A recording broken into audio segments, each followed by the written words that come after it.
Мария Илиева, народен представител от Величие в настоящия парламент, не е попълвала изискуемата декларация за регистрация на кандидатската листа на Величие в град Пловдив, 16 МИР. Днес сме поканили в Народно събрание двама човека, които искат да се самоубиват. Тя работи на две работи, за да си връща кредита, решава да се самоубие, да скача от моста във Варна, за което майка разбира, и се свързват с нас като последна надежда, спасение за тези хора. Ами бях излъгана от Румен Катинчаров, който е син на Красимира Катинчарова.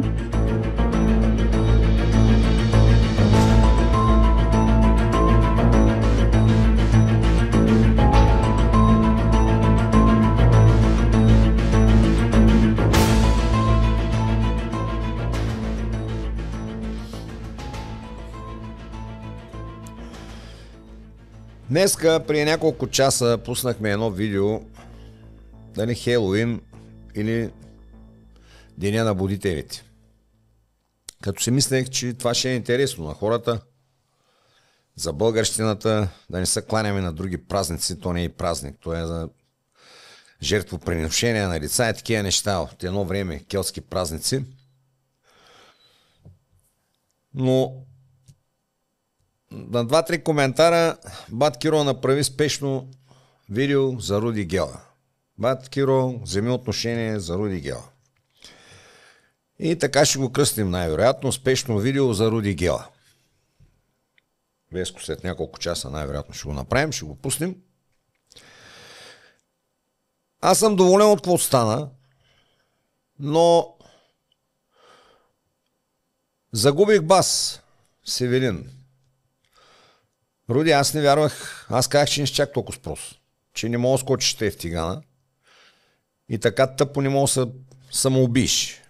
Но при няколко седмици Севелин ми каза, ще видиш, че ще го докарам до там. И явно с течение на обстоятелствата назрели са някакви проблеми, не знам какво ще става, сигурно избори ще има, може би, но по този левашкия начин знам, че си предател. Не веднъж съм го казал. Помните ли те симпатизантите на мен, че постоянно ме нападахте, както бяха на Възраждане, когато бях казал, че Коцето е предател. После ми се извиняваха. Сега трябва да ми се извините и за Меча. Защото ви казах, че той е същия. Кенев. И предател, и той е там, само седи и чака да го активират. Народен представител от Величие в настоящия парламент не е попълвала изискуемата декларация за регистрация на кандидатската листа на Величие в град Пловдив, 16 МИР, както и в 23 МИР в София. Друго лице подправя, фалшифицира тази декларация. Това е според лицето Григор Здравков и Стиляна Бобчева. Беше срещу Славчо, после срещу ПП-та, случайно ги записал, както и да е. И сега лъсна с целия си блясък, направиха му партийка и хоп, и той се самоуби вчера с тая простотия, която направи. Аз такова падение се съм очаквал на Народно събрание. Се съм гледал, но такъв цирк, така свинщина, така кочина.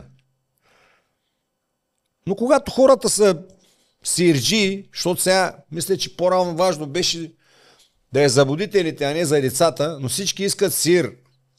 И аз да кажа нещо за Руди Гела. Ако някой не е разбрал Руди Гела какъв е по-глупав и от Руди Гела. Вижте му депутатите. Той каза, че депутатите на Величие са някакви Велиния Селендур и те някакви жалки отрепки, нали, последователите най-жалките отрепки, да Селендури, дете следват Величие, дъното на обществото, нали, съгласно подавателите и депутатите нищо не става от тях. Случайници, некадърници. Абе, Руди, ти забравили, че кандидат депутатите беше Роксана. При Карбовския беше пратил, то не си ти даваха пари, защото те с билбордо и струват милиони. Тук там има още седят с него. С Руди Гела. То откъде има тези пари да ги плати за тези билбордо и никой не го пита. Но да кажем, ще измисли нещо. Хората минават, гледат ги, но не могат да смятат. Ма ти беше взел Роксана, бе. Роксана, Руди Гела щеш да вкарва Роксана в парламента. Те там са като Роксана повечето. Роксана, между другото, поне мога пето и момиче. Вала, аз много я харесвам като певица, ма тя мога да прави да ми седне на колянцето, да изстоя някой левче така и тя да ми пее. Не за депутатка, бе, Руди. Ти говориш на Мария Илиева, която е била банкер на годината. Я сравняваш с твоите депутати и кандидат депутати. Вие представяте ли за какъв наглед става въпрос? Той не може да стъпи на Мария, на Красикът, на тези жени там всичките, на малкия пръст на нито една. За негови депутати да не говорим. Но той лъсна в целия си блясък. Чакай, то жалко, ама е смешно. Той като развързам, но кучи сега. Вече да се докаже колко е велик, явно Руди дано да си взел малко повече пари от полковника. Полковника поне за някой друг костюм там и един телефон му бяха дали и до там беше. Това лице трябва да бъде наказано от 1 до 10 години лишаване от свобода. И двете лица с имунитет. На двете лица трябва да бъде незабавно свален имунитета, незабавно трябва да бъде направена експертиза официално от прокуратурата на декларацията на Мария Илиева и ако същата не е подписана от нея, тя трябва да бъде спряна от допуск на Народно събрание, защото е била 6 месеца незаконно депутат. Следваш съдбата на полковника, след като се съфана с Григор Здравков, както го наричаше квадратната глава. Това е с квадратната глава, как се казваше, 1,20 е висок. Затова му казвам, че има квадратна глава. Ма тя му е квадратна. Аз казвам истината. Аз го защитах и Евелин го защитахме. Той е предател. Аз знаех, Гришо, че си предател. Григорчо, зато не те поканих. Защото не е заради външния ти вид. Тя душата ти грозна, бе, пич. Били го били Григор Здравков. Сега разбрахте ли, що са го били? Той е бил свидетел. Виждате ли какъв измекяр? Като те си говорили и Мария е имала работа. Аз не знам как стоят нещата там. Дема. И голямата измама подписали е, че тя иска да е депутатка. Еми, че тя иска да е депутатка. Тя е в парламента. Ти, бе, Руди Гела, ти си адвокат, така наречен. За тая глупост, моли да дигаш тази свалянка. Другите партии не били... Отдавна било внесено, ама и Киселова, и никой. Ти що знае, че той е пълен смях. Дед го влаеш, че от 1 до 10 прикажеш пълни глупости. От 1 до 10, че ако си ми направил измама, да ме подпишеш и аз не знам и си ми взел имота. И аз трябва да приеме, не ти, бе. Сигналът е входиран вече на разположение на специализирания отдел към Софийска градска прокуратура с разпореждане на Върховна касационна прокуратура. Странно е защо. Толкова време Киселова го крие, той не можеше да бъде достъпен в информационната система на Народно събрание 10 дни. Аз, Мария Илиева, трябва да каже, Стела Бобчева ме е подписала. Аз не ще да съм адвокат, такова депутат. Какви са тези шизофренни? Как няма той адвоката му, Расташки, е тикток адвокат. Не сега викам на Веско, я виж, бе, още ли има тикток? Още той е тикток адвокат, Расташки. Той даваш съвети срещу 100 лева, сега чух, че са 300 по телефона едно момиченци. Дига и вика, така ще ви да им правим съвети по телефона, пратете 300 лева или 100 лева първо. Има ли начин да получа някаква консултация с адвокат Расташки от разстояние? По телефон може, няма проблем, но предварително се заплаща таксата за консултацията, която е в размер на 100 лева. Аз го имам записан. Момиченцето от кантора Расташки. Той е тикток адвокат, бе. Големия специалист. Нали си представете? Тикток адвокат. Вие знаете ли тези вълци, големите адвокати, дед по 50 хиляди, не ти прикая, ще си слои телефона в тикток. Той е телефонен измамник, той е. Да, и аз го фанах, че мами. Расташки. Големия експерт. Той за туините света, че си шматка. Че прикаяш глупости. Страшната измама. Каква измама е той, бе? Тя иска да е депутат. Тя е казала, подпиши го, ако е тя, аз не знам как е точно, ама точно те го разбирам. И каква за измама има? Какво са измамили? Аз разбирам тя да е подписана да е депутата, а Мария да не иска. Тя да е подправила там подписи, и Мара да не иска и вика, пускам жалба Мария и да потърси Расташки или тебе, че да я защитава ти, защото тя не ще да е такова депутат. Най-елементарният шизофреник, който малко се е занимава с право, ще каже си идиот. Те за той не сте го пуснали, защото неща се излагат към тебе. Ти се изложи като кифладжия без кифли. Другото. На Емо Русанов му прилича да прави тези глупости, бе. Дебелото кьофте от Англия. Спасител на България, дет не е стъпвал от 2 години. Деца търкаля в един парк практики, като бачонка. Грохти там и се почесва, че му пращат някой лев там да замези днеска 50-100 евро или 50-100 лева, защото живее на помощи. 100 на 100 живее на помощ. Той взе си признава там, аз не изкарам сега, не е добре работа, пращайте пари. Преди той пика пред абонатите си в Patreon. Тук има едни неща. Аз ще направя едно видео само за Patreon. Само абонати в Patreon ще видят как пикая тук и на каква дрога съм аз. Така че само за абонати в Patreon. Ще видите само вие как пикае. На него долу-горе му отива. Рудия, ти си шеф на парламентарна група, ти ще смажваш мафията, ще вкарваш Бойко Борисов в затворите и Делян Пеевски. Не те ли сетнаха, че прикажеш пълни глупости, бе? Руди Гела и те са адвокатчета, страшните, докарали един Златанчо, който изтеглил кредити, а между другото, Расташки дава съвети на хората как да не връщат парите.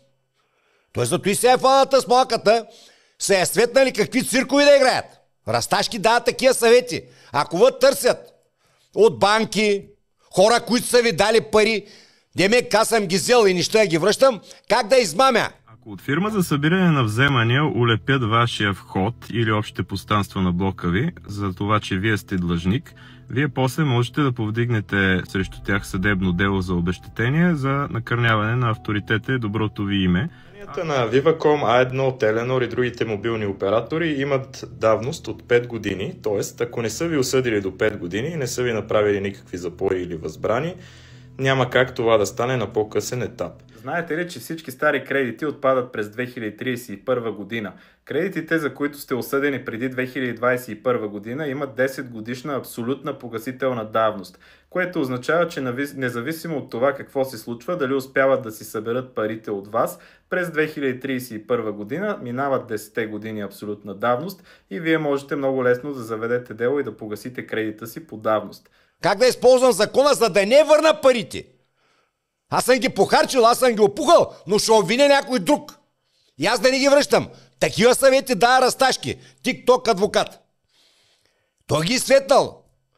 Да напише тая малката, да му прати СМС, че се самоубила.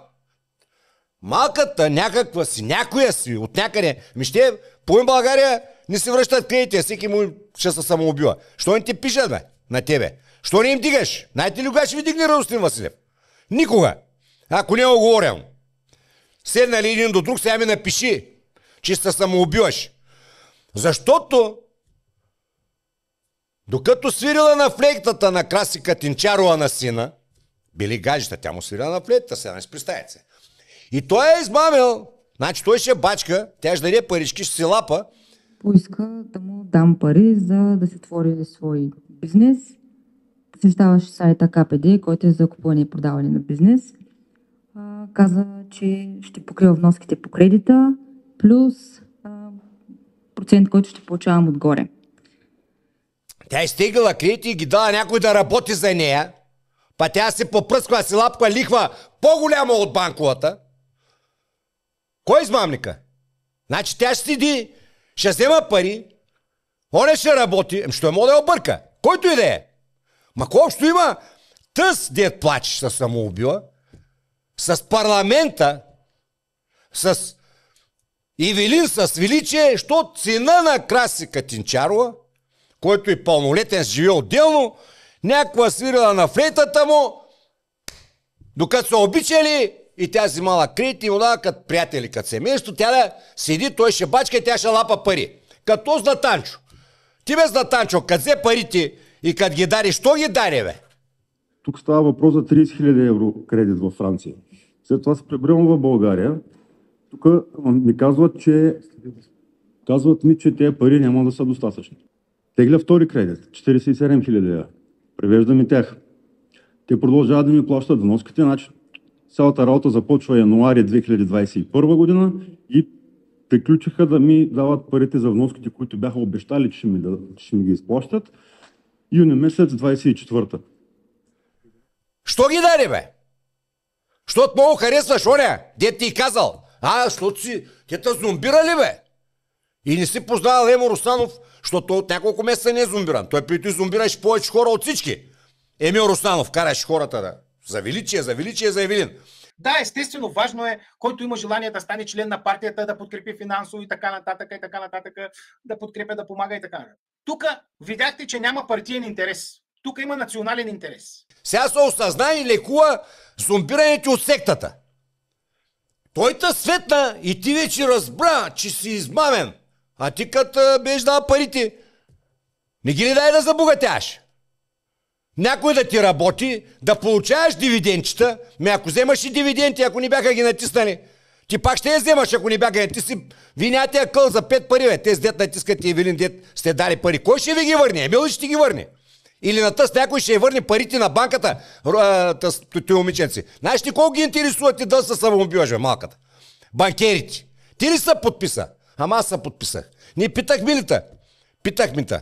Взели парите ти? Взей ги. Ама аз ги дадох. Ма знаеш колко не интересува много го си ги дала? Какви са тези глупости, бе?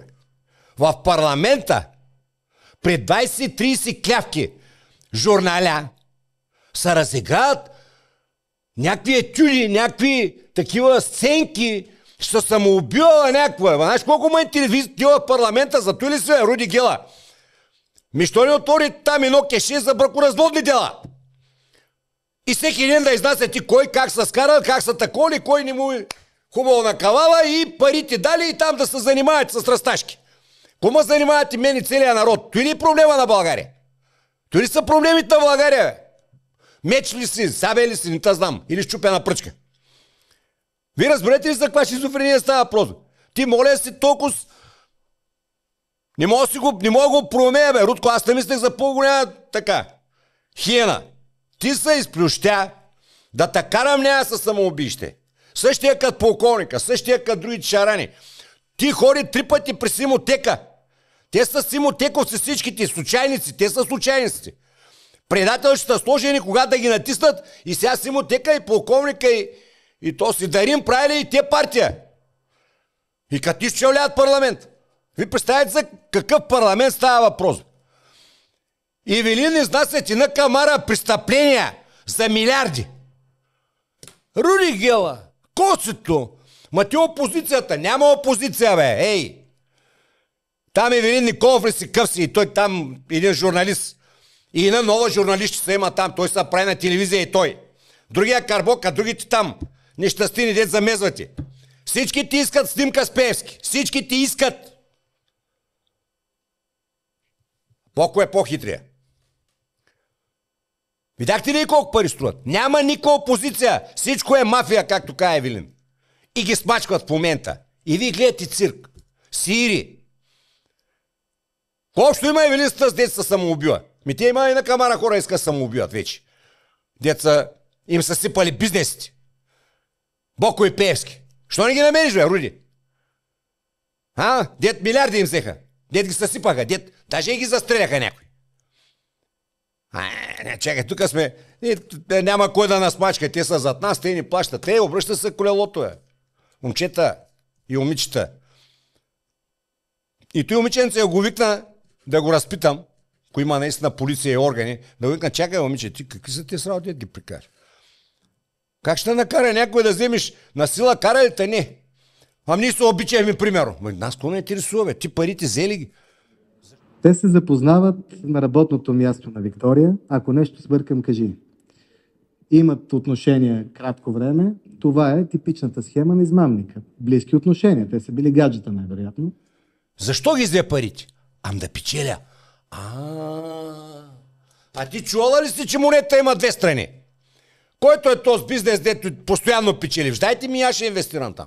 И да седя, и да се попръсквам, и да сгъвам пари. Всички тия стъртеи, дето са назели банкови пари, На малка лихва да ги дадат на голяма лихва. Някой да им работи и вече като те объркат, Расташки ще научи как да дадеш парите и как да измамиш хората и кой да натопиш. Няма да топиш никой, то ще вземе парите и Расташки и ти ще връщаш парите, защото ти си ги взела. И оня Златанчо ли къв беше? Каквито и циркови да правите, и сега съм сигурен, че Евелин и всичките те ще заведат дела и за онои праседи белото, и сега за всичките и трябва да го направят, тогава да видите как е ваздала пог закона. Къвто и да е. Само да те привикат и станакаш. Ти кажа, добър ден, тук има на такова. Ние сме от полицията, елати. Прокуратурата, търсим ва. Защото тук вече е измама. Тук вече е измама. Набеждаване, измама. Тук бе, Руди, това е измамата. А не на Мария Илиева там, Бобчева, че тя искала да бъде депутат. Ми тя е депутат. Къде има измама? Каква е измамата, че не можа да разбира аз? Расташки, ти ли дай, ти си юрист. Представете ли си, тези хора са юристи, какви глупости прикат? За какви глупости? Той е Народното събрание стана бракоразводно такова, бе, да се водят бракоразводни дела. То ми дай, оне не ми дай ми куклата, най-ти парцалите. Това е на Руди Гела битката. Сгънал е някой лев, дано си сгънал по-сериозен, защото и ти. Краят ти дори. Хората видяха. Където и да те пуснат, хората видяха, че мече е една щупена пръчка. Никакъв меч не е. Да. И преди да обиждаш хората, виж кои са. Значи ти не мога да кажеш на банкери, на професори, на доценти, на всичко, на лекари, да прикажеш такива простоти и ти дет, като рече си бъркнеш носа, си извадиш окото. Руди Гела, че сме прическата смила. Ти каквото е яд, че Евелин го харесват повече жените ли? Ти нали си взима Търновка тук? Мома, болярка. Втората. И да почнем да прикаяме за жените ти, за дядовците ти. Те не трябва да правим. Елементарници. В Народното събрание. Виждате ли ги? Костадинчо. И тънато няма ги прикаяме. Вече всички разбраха Славейко Славчо. Той вече не го и пита Славчо. Той тошко африкански стана 2 метра и той е по-високи от Слави. Он е балабански да прикаяме, той така гледа. Той не вижда вече. Така гледа балабански. Вие представяте ли си, да те съруя дадеш власт и пари. А при Евелин е обратното. Той от милионер сега няма пари да зареди колите. И не взема пари. И не се продава. Те всички ти чакалчета ги настроиха за той. Всички ти, ако сега не виждате и не оцените кой е човека, значи приключено е. Сега в това Народно събрание, благодарение на Евелин, че влезе, вие видяхте, че няма опозиция, че няма ляво, че няма дясно, че няма средно, а има едни крадци. Измамници, елементарни хора, които най-елементарните тапаци са сложени там само да гласуват и да слушат и да джавкат, ако им дадат. Те джавкат общо 15-20 в цялото събрание. Другите са статисти, спът под диваните. Така, Марчето сритат го, отива да гласува. Това е положението. Но Руди Гела, ти със собствения си меч днеска си направи харакири. Вчера е по-точно и днеска продължаваш. Така че, какво да кажа повече? Не вярваме сериозни пари, са ти дали, обещали са ти някой работа, дет няма да се случат. И в следващия парламент вие с всичките ще го гледате на прескрив макарон, сигурен съм. Защото нещо ще стане с прасето или с нещо. Ще се случи отвънка. И ако следите, бяха казали, че Си Цзинпин, Путин и Тръмп са начертали салфетката вече.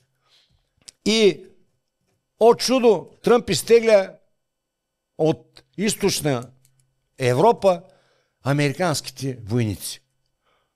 Като нищо, да, Южна Америка там, Канада, Малада са се разбрали горе, Аляски, Маляски там и другите, малко по-насам, да са към Щатите, част от Азия и надолу към Австралия там. Не знам, Австралия може да е към Щатите. Азия там, Индии да са към Китай, а пък Европа към Русия. И като нищо чудно да е тъй. И сега ще въпитам ви, патенца, на кой Бог ще се молите. като дойдат истинските. Ще ви питам как ще обяснявате, какво ще прикаяте. Защото чука, иди. Така че не ми се занимаваш с това, но те ще излеят още. Григор Здравков. Господ се знае работа. Да те покаже по външния ти вид душата ти каква е. Аз никога не съм искал да говоря за хората по този начин. Но Руди Гела, който фъфли, меч, се подиграваше, че той има квадратна глава, а сега са първа любов. Защото в Евроком, когато имат меч време там да ползват, отива Григор Здравков да преувеличи. И Ивелин Михайлов. Значи, показа се, че медиците не е проблем, че вземат малки пари. Гласуваха, няма проблем. Няма да им ги дигаме. Че няма медицински сестри, да не трябва да им дигнем да се сменят нещата, не е проблем. Образованието не е проблем. Нищо не е проблем в България. Бе. Но Ивелин Михайлов. И той момиченци се самоубива. Ушким, пратило мейл. Аз не ми приличаш на самоубийка, приличаш ми на гласена за кафенци и след това и за барче. Но може би се самоубива. Он е другия е пиян всяка вечер. Всички хора боледуват. Но не са в парламента. 90% от България има кредити, 50% не могат да си ги обслужват. И трябва да минат през парламента, там да риват на трибунките. Никой не ги кара да вземат тези пари. Бе. Кой ги кара да ги вземат тези пари? Бе? И те са ги взели за собствена облага и са ги похарчили. Като са ги взели, са решили, че не могат да ги свършат. Защо не са ги върнали? Не бе, те ги опухали, още вземали, опухали ги. Това е България. Запада. Ние кой ще ги покарам там на трибунките? На Народното събрание? Да играем циркове? Това не са проблемите на България. Груиди. Коце. Исторически парк. Комисия за всичко беше исторически парк. Той е почти не работа. И сега ако стана България, цъфна я върза. Те ли стана? Нищо не е станало. Те са елементарни, ще крадат, ще съсипват, докато може. Руди Гела ще трябва да черпи вина заради тебе. И той си направи такова церемониално, публично сепуко с тази простотия, която направи. И той е достатъчно елементарен да не спре. Той ще продължи. Каза, накрая завърши с една поговорка. Глупака каза, каквото сам може да си направи. Цяло село не мога да го измисли. Така че ще го оставим, той ще цъфти и вържи. Там има добри съветници, като Расташки и другите. И сега ще гледаме цирк, който наистина цяла България това иска. Мен ми викат, бат Киро, влез в парламента да ги направиш на нищо. Не бе, трябва да се работи, бе. Трябва да се прави нещо, бе. Трябва да се оправят с държава. А не гледаме тия клоуни, нещастници, да врякат и да крякат и да натискат единствените, които работят. По той разбрахте, кои са единствените в България. Ивелин и неговите хора от величие. Значи, ако той не го вижда някой, няма какво да види. Свежда му сложи отпред, пак ще вика, че тъмно. Чао!